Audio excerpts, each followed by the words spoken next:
ಮಕ್ಕಳಲ್ಲಿ ಕಂಡುಬರುವ ಕಿಡ್ನಿ ಅಥವಾ ಮೂತ್ರಪಿಂಡದ ಸಮಸ್ಯೆಗಳು. ನೆಫ್ರಾಟಿಕ್ ಸಿಂಡ್ರೋಮ್ ಸಾಮಾನ್ಯವಾಗಿ ಮಕ್ಕಳಲ್ಲಿ ಬರುತ್ತೆ. 2ರಿಂದ ಕಿಡ್ನಿ ಸ್ವೆಲ್ಲಿಂಗ್, ಅದಕ್ಕೆ ಹೈಡ್ರೋನೆಫ್ರೋಸಿಸ್ ಅಂತ ಹೇಳ್ತೇವೆ. ಬಾಡಿ ಕರೆಕ್ಷನ್ ಮಾಡ್ಕೊಳ್ಳೋದಕ್ಕೆ ಟ್ರೈ ಮಾಡುತ್ತೆ.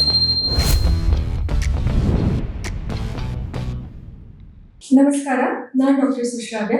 ಕೇಳುಗರೆ ಹಾಗೂ ವೀಕ್ಷಕರೇ, ನಮ್ಮ ಎನ್ಯು ಹೆಲ್ತ್ ಟಾಕ್ ಅಥವಾ ಎನ್ಯು ಆರೋಗ್ಯ ಮಾತುಕತೆಗೆ ನಿಮ್ಮೆಲ್ಲರಿಗೂ ಆಧಾರದ ಸ್ವಾಗತ. ನಾವು ನಮ್ಮಲ್ಲಿ ಆಗ್ತಿರೋ ಆರೋಗ್ಯದ ಏರುಪೇರುಗಳಿಗೆ ವೈದ್ಯರನ್ನ ಭೇಟಿ ಮಾಡ್ತೀವಿ, ಸರಿ. ಆದ್ರೆ ನೀವು ಯಾವತ್ತಾದ್ರೂ ಯೋಚನೆ ಮಾಡಿದೀರಾ ಈ ಆರೋಗ್ಯ ಸಮಸ್ಯೆಗಳು ನಮ್ಮನ್ನ ಯಾಕೆ ಕಾಡ್ತವೆ ಅಂತ? ಏನೋ ಒಂದು ಆರೋಗ್ಯ ಸಮಸ್ಯೆ ನಮ್ಮನ್ನ ಕಾಡ್ತಾ ಇದೆ ಅಂದ್ರೆ ಅದಕ್ಕೆ ಕೆಲವು ನಿಗದಿತ ಕಾರಣಗಳಿರ್ಬೇಕಲ್ವಾ? ನಾವು ಈ ಆರೋಗ್ಯ ಸಮಸ್ಯೆಗಳಿಗೆ ನಮ್ಮ ವೈದ್ಯರನ್ನ ಭೇಟಿ ಮಾಡೋಕ್ಕೂ ಮುನ್ನ ಇದೇ ವೈದ್ಯರಿಂದಲೇ ನಮಗೆ ಸೂಕ್ತ ಮಾಹಿತಿ ನಮ್ಮ ಆರೋಗ್ಯದ ಬಗ್ಗೆ ಹಾಗೆ ಈ ಪರಿಸ್ಥಿತಿಗಳ ಬಗ್ಗೆ ಸಿಕ್ಕಿದ್ರೆ ಹೇಗಿರುತ್ತೆ? ಇದೇ ಮುಖ್ಯ ಉದ್ದೇಶದಿಂದ ನಾವು ನಮ್ಮ ಶಿವಮೊಗ್ಗದ ಎನ್ಯು ಆಸ್ಪತ್ರೆಯ ವತಿಯಿಂದ ಈ ಹೆಲ್ತ್ ರಿಲೇಟೆಡ್ ಪಾಡ್ಕಾಸ್ಟ್ ನ ಹಮ್ಮಿಕೊಂಡ್ವಿ. ಇವತ್ತು ಎಲ್ಲಾ ಪೋಷಕರು ಮುಖ್ಯವಾಗಿ ಗಮನ ವಹಿಸಬೇಕಾದ ಒಂದು ಆರೋಗ್ಯ ಕಾಳಜಿಯ ವಿಷಯದ ಬಗ್ಗೆ ನಾವು ಈ ಪಾಡ್ಕಾಸ್ಟ್ ನ ನಿಮ್ಗೆ ಮೀಸಲಿಟ್ಟಿದ್ದೀವಿ. ಅದೇನಂತಂದ್ರೆ ಮಕ್ಕಳಲ್ಲಿ ಕಂಡುಬರುವ ಕಿಡ್ನಿ ಅಥವಾ ಮೂತ್ರಪಿಂಡದ ಸಮಸ್ಯೆಗಳು. ಮೂತ್ರಪಿಂಡದ ಸಮಸ್ಯೆಗಳು ಅಂತ ಬಂದಾಗ ಸೋಂಕಿನಿಂದ ಹಿಡಿದು ಡಿಹೈಡ್ರೇಷನ್, ಆಹಾರ ಪದ್ಧತಿ ಹಾಗೆ ಜೀವನ ಶೈಲಿಯಲ್ಲಿನ ಬದಲಾವಣೆಯಿಂದಾಗಿ ಇದು ಮಕ್ಕಳಲ್ಲಿ ಹೆಚ್ಚು ಸಾಮಾನ್ಯವಾಗಿಬಿಟ್ಟಿದೆ ಅಂತಲೇ ನಾವು ಹೇಳ್ಬಹುದು. ಇದರ ಬಗ್ಗೆ ಸಾಕಷ್ಟು ಮಾಹಿತಿ ನೀಡಲು ಹಾಗೆ ನಮ್ಮೊಂದಿಗೆ ಚರ್ಚೆ ಮಾಡಲು ನಮ್ಮೊಂದಿಗೆ ನಮ್ಮ ಶಿವಮೊಗ್ಗದ ಎನ್ಯು ಆಸ್ಪತ್ರೆಯ ಇಬ್ಬರು ಡಾಕ್ಟರ್ಸ್ ಇದ್ದಾರೆ. ಒಬ್ರು ಡಾಕ್ಟರ್ ಪ್ರವೀಣ್ ಮಾಳ್ವದೆ ಅವರು. ಇವರು ನೆಫ್ರಾಲಜಿ ಫೀಲ್ಡ್ ನಲ್ಲಿ 16 ವರ್ಷಗಳ ಎಕ್ಸ್ಪೀರಿಯನ್ಸ್ ಉಳ್ಳವರು. ಹಾಗೆ ಇವರ ಪರಿಣಿತಿಯ ಪ್ರಮುಖ ಕ್ಷೇತ್ರಗಳು chronic kidney disease, kidney transplant. ಹಾಗೆ ಇನ್ನೊಬ್ರು ನನ್ನೊಂದಿಗಿರೋರು ಇವತ್ತು ಸೀನಿಯರ್ ಕನ್ಸಲ್ಟೆಂಟ್ ಯೂರಾಲಜಿಸ್ಟ್ ಆದಂತ ಡಾಕ್ಟರ್ ಪ್ರದೀಪ MG ಅವರು. ಇವರು 11 ವರ್ಷಗಳ ಎಕ್ಸ್ಪೀರಿಯನ್ಸ್ ಅನ್ನು ಹೊಂದಿದ್ದಾರೆ ಅವರ ಫೀಲ್ಡ್ ನಲ್ಲಿ. ಹಾಗೆ kidney transplant, robotic and laparoscopic urology, euro oncology, vascular access surgery ಹಾಗೆ ಇನ್ನೂ ಅನೇಕ ಕ್ಷೇತ್ರಗಳಲ್ಲಿ ಇವರು ಪರಿಣಿತಿಯನ್ನು ಪಡೆದಿದ್ದಾರೆ. ಡಾಕ್ಟರ್ ಪ್ರವೀಣ್ ಮಾಳ್ವದೆ ಅವರೇ ಹಾಗೆ ಡಾಕ್ಟರ್ ಪ್ರದೀಪ MG ಅವರು, ನಮಸ್ಕಾರ. ಸ್ವಾಗತ. ಇವತ್ತು ಬಹಳ ಇಂಟ್ರೆಸ್ಟಿಂಗ್ ಟಾಪಿಕ್ ನಾವು ಚೂಸ್ ಮಾಡ್ಕೊಂಡಿದ್ದೀವಿ. ಎಲ್ಲಾ ಪೋಷಕರು ಕಾಯ್ತಾ ಇರ್ತಾರೆ, ನಮ್ಮ ಮಕ್ಕಳ ಬಗ್ಗೆ ಏನಾದ್ರು ಡಾಕ್ಟರ್ ಹೇಳಿ ಇದನ್ನ ನಾವು ಕೇಳಿಸ್ಕೊಳ್ಳೋದನ್ನ ಅಳವಡಿಸ್ಕೊಂತೀವಿ ಜೀವನದಲ್ಲಿ ಅಂತ. ನಾವು ಅಳವಡಿಸ್ಕೊಂತೀವೋ ಬಿಟ್ವೋ, ಬಟ್ ಮಕ್ಕಳ ಬಗ್ಗೆ ವಿ ಶಾಲ್ ಡೂ ಅಂತ ಇರ್ತಾರೆ. ಆತರ ಟಾಪಿಕ್ ಅಂದ್ರೆ ಮಕ್ಕಳಲ್ಲಿ ಕಂಡು ಬರುವ ಕಿಡ್ನಿ ಅಥವಾ ಮೂತ್ರಪಿಂಡದ ಸಮಸ್ಯೆಗಳು. ಮಕ್ಕಳಲ್ಲಿ ಈ ಕಿಡ್ನಿ ಸಮಸ್ಯೆ ಯಾಕೆ ಕಂಡು ಬರುತ್ತೆ ಅಂತ ಹೇಳ್ತಾರೆ? ಯಾಕಂದ್ರೆ ದೊಡ್ಡವ್ರು ಅನ್ಕೊಂತಾರೆ ಇದು ಕೇವಲ ದೊಡ್ಡವರಿಗೆ ಮಾತ್ರ ಬರೋದು, ಮಕ್ಳಿಗೆ ಬರಲ್ಲ ಅಂತ. ಸೊ ಪ್ಲೀಸ್ ಇದನ್ನ ಕ್ಲಾರಿಫೈ. ಮಕ್ಕಳಲ್ಲಿ ಸಾಮಾನ್ಯವಾಗಿ ಕಂಡುಬರುವಂಥ ಕಿಡ್ನಿ ಸಮಸ್ಯೆಗಳು ಅಥವಾ ಮೂತ್ರ ರೋಗ ಸಮಸ್ಯೆಗಳು ಕಂಜನೈಟಲ್ ಅಂದ್ರೆ ಹುಟ್ಟುವಾಗಲೇ ಬರುವಂತದ್ದು. ಕೆಲವೊಂದು ಹುಟ್ಟಿ ಆದ್ಮೇಲೆ ಬರುತ್ತೆ, ಬಟ್ ಮೆಜಾರಿಟಿ ಆಸ್ ಕಂಜನೈಟಲ್. ಅದು ಕಿಡ್ನಿ ಸ್ವೆಲ್ಲಿಂಗ್, ಅದಕ್ಕೆ ಹೈಡ್ರೋನೆಫ್ರೋಸಿಸ್ ಅಂತ ಹೇಳ್ತೇವೆ. ಒಂದು ವೆಸಿಕ್ಯುಲರ್ ರಿಫ್ಲಕ್ಸ್ ಅಂತಂದ್ರೆ ಯೂರಿನ್ ವಾಪಸ್ ಮತ್ತೆ ಕಿಡ್ನಿ ಯೂರಿನ್ ಪಾಸ್ ಮಾಡೋ ವಾಪಸ್ ಹೋಗುವಂಥದ್ದು. ಮತ್ತೆ ಫೈಮೋಸಿಸ್ ಅಂತಂದ್ರೆ ಮುಂದಿನ ಸ್ಕಿನ್, ಜನನಾಂಗದ ಮುಂದಿನ ಸ್ಕಿನ್ ಹಿಂದೆ ಬ್ಲಾಕ್ ಆಗುವಂಥದ್ದು. ಇನ್ನೊಂದು ಪೋಸ್ಟೀರಿಯರ್ ಲ್ಯಾಟರಲ್ ವಾಲ್ವ್ ಅಂತ ಹೇಳ್ತೇವೆ. ಈ ತರದ ಸಮಸ್ಯೆಗಳೆಲ್ಲ ಹುಟ್ಟಿದಾಗಿಂದ ಬರುವಂತ ಸಮಸ್ಯೆಗಳು. ಯೂರಿನರಿ ಇನ್ಫೆಕ್ಷನ್ ಬರುವಂತದ್ದು ಅದು ಕೆಲವೊಂದು. ಈಗ ಹುಟ್ಟಿದಾಗಿಂದ ಏನಾದ್ರು ಪ್ರಾಬ್ಲಮ್ ಇದ್ರೆ, ಈಗ ಜನನಾಂಗದಲ್ಲಿ ಅಥವಾ ಕಿಡ್ನಿ ಮೂತ್ರನಾಳದಲ್ಲಿ ಸಮಸ್ಯೆ ಇದ್ರೆ ಮುಂದೆ ಹುಟ್ಟಿ ಆದ್ಮೇಲೆ ಪದೇ ಪದೇ ಪದೇ ಮೂತ್ರದ ಸೋಂಕಾಗುವಂತಹ ಸಮಸ್ಯೆ ಬರುವಂಥದ್ದು ಸಹಜ. ಸೊ ಕೆಲವೊಂದು ಹುಟ್ಟಿದ ಆದ್ಮೇಲೆ ಬರುವಂಥದ್ದು. ಈಗೆಲ್ಲ ಸ್ಕ್ಯಾನಿಂಗ್ ಎಲ್ಲ ಈಗ ಕಂಪಲ್ಸರಿ ಆಗಿರೋದ್ರಿಂದ ಪ್ರೆಗ್ನೆನ್ಸಿ ಇರುವಾಗ most of the time majority of the things ಗೊತ್ತಾಗುತ್ತೆ.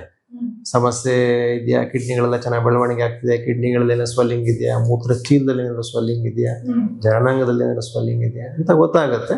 ಆ ಥರ ಏನಾದ್ರು ಗೊತ್ತಾಯ್ತು ಅಂತಂದ್ರೆ ಡೆಫಿನೆಟ್ಲಿ ಫಾಲೋ ಅಪ್ಗೆ ಹೇಳ್ತಾರೆ ಡಾಕ್ಟ್ರು. ಹುಟ್ಟಿ ಆದ್ಮೇಲೂ ನಾವು ಫಾಲೋ ಅಪ್ ಮಾಡಿ ನೋಡ್ಬೇಕಾಗತ್ತೆ. ಅದು ಹುಟ್ಟಿ ಆದ್ಮೇಲೆ ಸರಿ ಆಗ್ತಾ ಇದೆಯಾ ಸಮಸ್ಯೆ, ಇಲ್ಲ ಇನ್ನೂ ಉಲ್ಬಣ ಆಗ್ತಿದೆ, ಜಾಸ್ತಿ ಆಗ್ತಾ ಇದೆಯಾ, ಅದರಿಂದ ಕಿಡ್ನಿ ಬೆಳವಣಿಗೆಗೆ, ಕಿಡ್ನಿ ಫಂಕ್ಷನ್ಗೆ ಏನಾದ್ರು ಪ್ರಾಬ್ಲಮ್ ಆಗ್ತಾ ಇದೆಯಾ ಅಂತ ಹುಟ್ಟಿ ಆದ್ಮೇಲೆ ನಾವು ಇಗ್ನೋರ್ ಮಾಡೋದಲ್ಲ. That is the main part. So ನಾನು ನೋಡ್ತೇನೆ, ಈಗ ಲಾಸ್ಟ್ ಮಂತನ್ನೇ ಒಂದು ಮಗು ಬಂದಿತ್ತು, ಅರೌಂಡ್ 11 years old. ಮಗುಗೆ ಹೇಳಿದ್ದಾರೆ ಕಿಡ್ನಿ ಸ್ವೆಲ್ಲಿಂಗ್ ಇದೆ ಅಂತ ಸ್ಕ್ಯಾನ್ ಮಾಡಿಸುವಾಗ, ಪ್ರೆಗ್ನೆನ್ಸಿ ಇರುವಾಗ. ಬಟ್ ಆಫ್ಟರ್ ದಟ್ ಯಾರು ಹೇಳಿದ್ರು ಇಲ್ಲ ಬೆಳೀತಾ ಬೆಳೀತಾ ಸರಿ ಆಗುತ್ತೆ ಅಂತ. ಆಯ್ತು, ಬೆಳೀತಾ ಬೆಳೀತಾ ಸರಿ ಆಗ್ಬಹುದು, ಬಟ್ ಸರಿ ಆಗ್ತಿದ್ಯಾ ಅಂತ ನಾವು ಚೆಕ್ ಮಾಡ್ಬೇಕಲ್ಲ. ಹೌದು ಚೆಕ್ ಮಾಡ್ಬೇಕಲ್ಲ, ಅದು ಆಗಿಲ್ಲ. ಸೊ ಇವ್ರು ಡಾಕ್ಟರ್ ಹೇಳಿದಾರೆ ಸರಿ ಆಗುತ್ತೆ ಅಂತ ಸುಮ್ಮನೆ ಇದ್ದಾರೆ. 11 ವರ್ಷ ಆದ್ಮೇಲೆ ಅದು kidney 0% function. Majority of the ಸಮಸ್ಯೆಗಳು ನಮ್ಮ ನೇಚರ್ ಹೇಗೆ ಅಂತಂದ್ರೆ, ನಮ್ಮ ಬಾಡಿ ನೇಚರ್ ಹೇಗೆ ಅಂತಂದ್ರೆ, ಬಾಡಿ ಕರೆಕ್ಷನ್ ಮಾಡ್ಕೊಳ್ಳೋದಕ್ಕೆ ಟ್ರೈ ಮಾಡುತ್ತೆ. Some 10%, 15% will not get corrected. ಅದನ್ನ ಐಡೆಂಟಿಫೈ ಮಾಡಿ ಟ್ರೀಟ್ಮೆಂಟ್ ಮಾಡೋದು, ಸಮಸ್ಯೆ ಮುಂದೆ ಮಗುಗೆ ಸಮಸ್ಯೆ ಆಗದೆ ಇರುವಾಗ ಅದನ್ನ ಕಂಡುಹಿಡಿದು ಅದಕ್ಕೆ ಟ್ರೀಟ್ಮೆಂಟ್ ಮಾಡೋದು ತುಂಬಾ ಮುಖ್ಯ. ಇನ್ನೊಂದು ನೀವು ಸೋಂಕು ಅಂದ್ರೆ ಯುರಿನರಿ ಟ್ರಾಕ್ಟ್ ಇನ್ಫೆಕ್ಷನ್ ಅಥವಾ UTI ಅಂತ ಹೇಳಿದ್ರಿ. ನನಗೆ ನೆನಪಾಗಿದೆ ಅಂದ್ರೆ ನನ್ನ ಪ್ರಕಾರ ಯೂರಿನರಿ ಟ್ರ್ಯಾಕ್ಟ್ ಇನ್ಫೆಕ್ಷನ್ ಉಂಟಾಗೋಕೆ ಮೇಜರ್ ರೀಸನ್ ನಮ್ಮ ಅನ್ಹೈಜಿನಿಕ್ ಸ್ಯಾನಿಟರಿ ಮೆಷರ್ಸ್ ಅಂತ. ಸೊ ಈ ನಿಟ್ಟಿನಲ್ಲಿ ನಾವು ಸ್ಯಾನಿಟರಿ ಮೆಷರ್ಸ್ ನ ಹೇಗೆ ಹೈಜೀನ್ ಹೈಪೋಥಿಸಿಸ್ ಅಂತ ಹೇಳ್ತೀವಲ್ಲ. So nowhere toilet hygiene is related to your urinary tract. Is not related to urinary tract infection. Actually if somebody is getting urinary tract infection ಬರ್ತಿದೆ ಅಂತಂದ್ರೆ they should be some reason within them, not outside factors hardly matters. ಅಂದ್ರೆ ಕೆಲವೊಂದು ನಾವೇನ public toilets use ಮಾಡೋದ್ರಿಂದ ಆ ರೀತಿಯಾಗಿ ಅಂದ್ರೆ ಯಾರೋ ಕಾರಣ ಇರ್ಬೋದು. But majority of the in case it is recurrent, ಪದೇ ಪದೇ ಆಗ್ತಾ ಇದೆ ಇನ್ಫೆಕ್ಷನ್ಸ್ ಅಂದ್ರೆ ನಿಮ್ಮ ಮೂತ್ರನಾಳದಲ್ಲಿ ಏನೋ ಪ್ರಾಬ್ಲಮ್ ಇದೆ ಅಂತ ನಾವು ಪರೀಕ್ಷೆ ಆದ್ರೂ ಮಾಡಿಸ್ಬೇಕಾಗತ್ತೆ.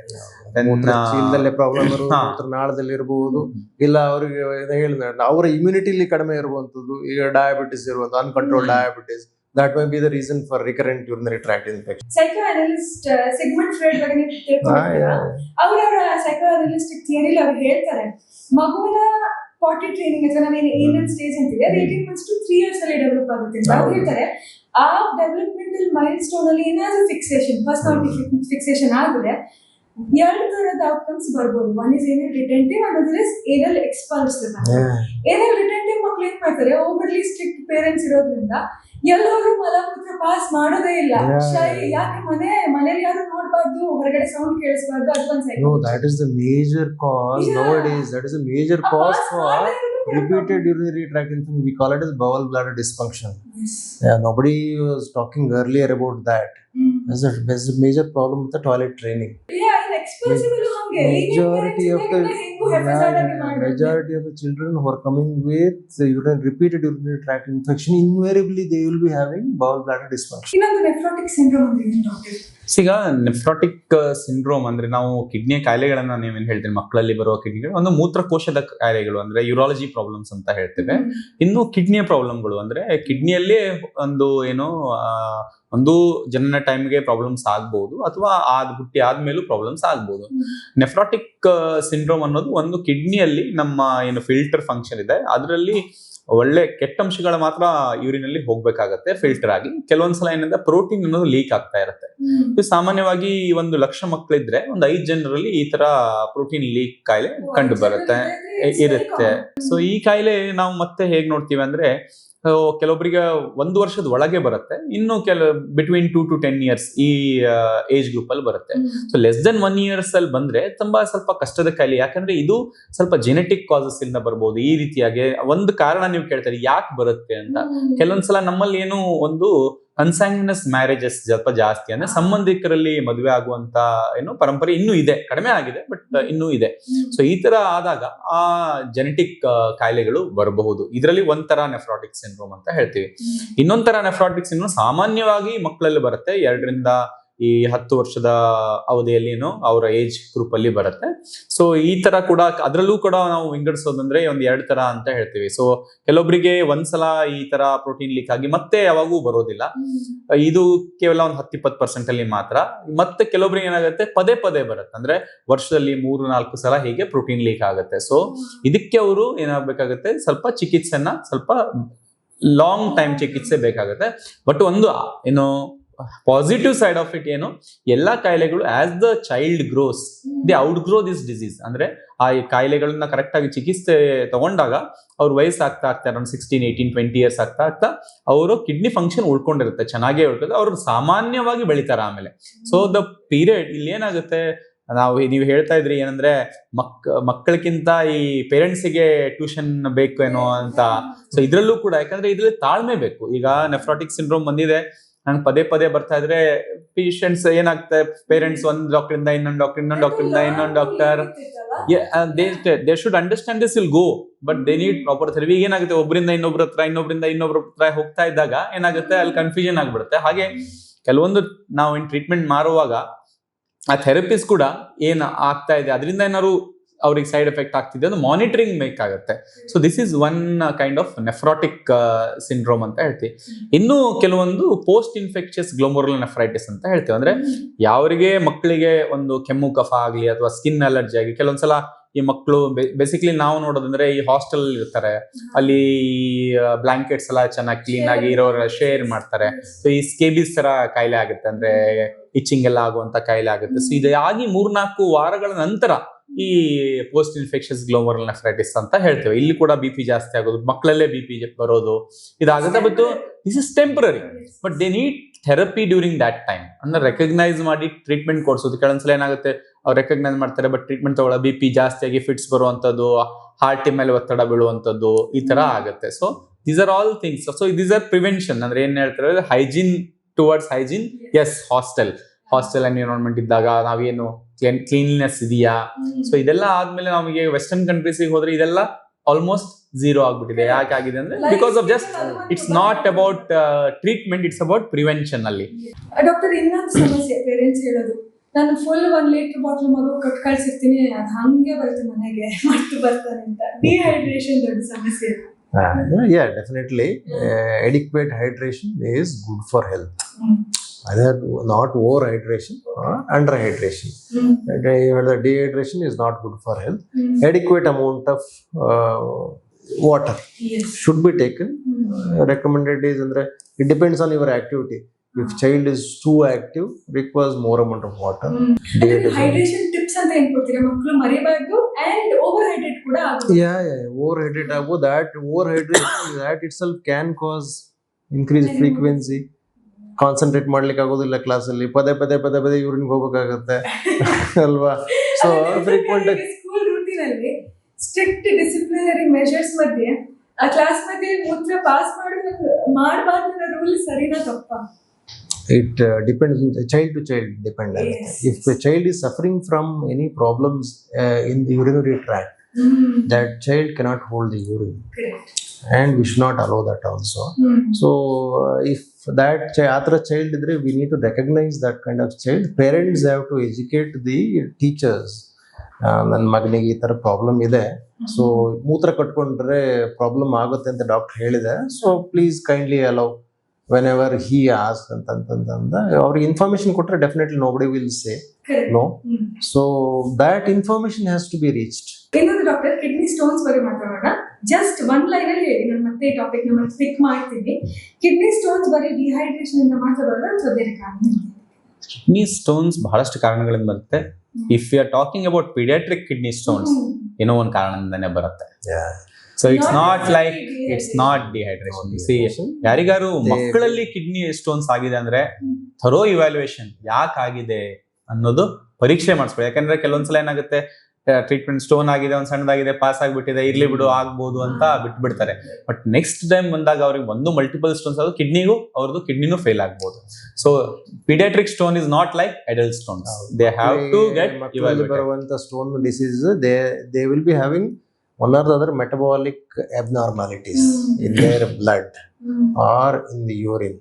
ಒಂದು ಕ್ಯಾಲ್ಸಿಯಂ ಅಂಶ ಜಾಸ್ತಿ ಇರ್ಬೋದು, ಯೂರಿಕ್ ಆಸಿಡ್ ಅಂಶ ಜಾಸ್ತಿ ಇರ್ಬೋದು, ಆಕ್ಸಾಲಿಕ್ ಆಸಿಡ್ ಆಕ್ಸಲೇಟ್ಸ್ ಅಂಶ ಜಾಸ್ತಿ ಇರ್ಬೋದು, ಇಲ್ಲ ಕಿಡ್ನಿಲಿ ಆ ಅಂಶಗಳು ಫಿಲ್ಟರ್ ಆಗಿ ಹೋಗ್ತಾ ಇರ್ಬೋದು. ಎಷ್ಟು ನಾರ್ಮಲ್ ಆಗಿ ಎಷ್ಟು ಫಿಲ್ಟರ್ ಆಗಬೇಕು ಅದಕ್ಕಿಂತ ಜಾಸ್ತಿ ಫಿಲ್ಟರ್ ಆಗಿ ಹೋದ್ರೆ ಅದ್ರ ಕಾನ್ಸಂಟ್ರೇಷನ್ ಜಾಸ್ತಿ ಆಗಿ ಅದನ್ನೇ ಪ್ರೆಸಿಪಿಟೇಟ್ ಆಗಿ ಕ್ರಿಸ್ಟಲೈಸ್ ಆಗಿ ಅದೇನೆ ಸ್ಟೋನ್ ಆಗುವಂತದ್ದು. ಸೊ ಹೇಳ್ತಾರೆ ಅಂದ್ರೆ ಕ್ಯಾಲ್ಸಿಯಂ ಪದಾರ್ಥ ಇರೋದು ಜಾಸ್ತಿ ತಿನ್ಬಾರ್ದು, ಆಕ್ಸಲೇಟ್ ಇರೋದು, ಅದು ನಿಜನಾ? ನಾವು ಅದ ಕ್ಯಾಲ್ಸಿಯಂ ಏನಿದೆ ಅದು ಸ್ವಲ್ಪ ಮಿತ್ ಅಂತ ಹೇಳ್ಬೋದು. ಕ್ಯಾಲ್ಸಿಯಂ ಎರಡು ಇರೋದು ಒಟ್ಟಿಗೆ ತಗೊಂಡ್ರೆ ಎಕ್ಸ್ಟ್ರೀಟ್ ಆಗುತ್ತೆ. Actually calcium is a myth, but oxalate ಏನಿದೆ, ಆಕ್ಸಲೇಟ್ ಕಂಟೆಂಟ್ ಇರೋದು, if your urine is passing oxalate, you have a problem in the kidney where your there is one more ಅಂದ್ರೆ ಏನಿದೆ, ಎಂಟ್ರಿಕ್ ಹೈಪರ್ ಆಕ್ಸಲೇರಿಯಾ ಅಂದ್ರೆ ಆಕ್ಸಲೇಟ್ ಕಂಟೆಂಟ್ ನಿಮ್ಮ ದೇಹದಲ್ಲಿ ತುಂಬಾನೇ absorb ಆಗ್ತಾ ಇದೆ. ಸೊ ಅದಾದ್ಮೇಲೆ ಇದು ಯೂರಿನ್ ಅಲ್ಲಿ ಜಾಸ್ತಿ ಕಾನ್ಸಂಟ್ರೇಷನ್ ಆಗ್ತದೆ. ಕಿಡ್ನಿ ಸ್ಟೋನ್ ಅನಾಲಿಸಿಸ್ ಅಲ್ಲಿ ಯಾವ ತರದ ಕಿಡ್ನಿ ಸ್ಟೋನ್ ಅಂತ ಗೊತ್ತಾಗುತ್ತೆ. ಬಿಕಾಸ್ ಒಂದ್ 4-5 ತರದ ಸ್ಟೋನ್ಸ್ ಇದಾವೆ. ಕ್ಯಾಲ್ಸಿಯಂ ಆಕ್ಸಲೇಟ್ ಸ್ಟೋನ್ ನೀವು ಹೇಳಿದಾಗೆ, calcium phosphate stone, uric acid stone, cysteine stones ಅಂತ. ಸೊ ಅದರಿಂದ ನಾವು ಏನ್ ಹೇಳ್ತಾ ಇದೀವಿ, ಮಕ್ಕಳಲ್ಲಿ ಇದು ಯಾವುದೋ ಒಂದು ಮೆಟಬಾಲಿಕ್ ಕಾಸಸ್ ಇಂದ ಇರುತ್ತೆ. ಸೊ ಸ್ಟೋನ್ ಅನ್ನ ಅನಾಲಿಸಿಸ್ ಮಾಡಬೇಕು, ಅನಾಲಿಸಿಸ್ ಮಾಡಿಸ್ಕೋಬೇಕು, ಯಾವ ತರ ಸ್ಟೋನ್ ಇದೆ. That is the most important thing when we talk about pediatrics. It is not like adults. Adults ಅಲ್ಲಿ ಆಯ್ತು ಒಂದ್ಸಾರಿ ಸ್ಟೋನ್ ಬಂತು, there is always chance next 10 years ಅಲ್ಲಿ there is always a chance that he may get one more episode of stone. But children ಅಲ್ಲಿ ಆ ತರ ಅಲ್ಲ. ಈಗ ಅಡಲ್ಟ್ಸ್ ಅಲ್ಲಿ ನಾವು ಇವ್ಯಾಲ್ಯೂಯೇಷನ್ ಮಾಡಿದ್ರೆ you may not get anything also. But children ಅಲ್ಲಿ ಡೆಫಿನೆಟ್ಲಿ ಏನಾದ್ರೂ ಒಂದು ರಾಸಾಯನಿಕ ಪ್ರಕ್ರಿಯೆಯಲ್ಲಿ, ಪಚನ ಪ್ರಕ್ರಿಯೆಯಲ್ಲಿ ಏನೋ ಪ್ರಾಬ್ಲಮ್ ಇರುತ್ತೆ ಬ್ಲಡ್ ಅಲ್ಲಿ. So we need to identify that and treat. Otherwise next future ಅಲ್ಲಿ ಚೈಲ್ಡ್ ವಿಲ್ ಸಫರ್. ಒಂದು ಕಿಡ್ನಿ ರಿಲೇಟೆಡ್ ಪ್ರಾಬ್ಲಮ್ಸ್ ಇಂದ ಸಫರ್ ಆಗ್ಬಹುದು, ಇನ್ನೊಂದು repeated stones, repeated surgeries, repeated pains. So those kind of problems can be avoided if that metabolic problem ಏನು ಅಂತ ನೋಡಿ ಕಂಡು ಹಿಡಿದು ಅದನ್ನ ನಾವು ಟ್ರೀಟ್ ಮಾಡಿದ್ರೆ ಅದನ್ನೆಲ್ಲ ಅವಾಯ್ಡ್ ಮಾಡ್ಬೋದು.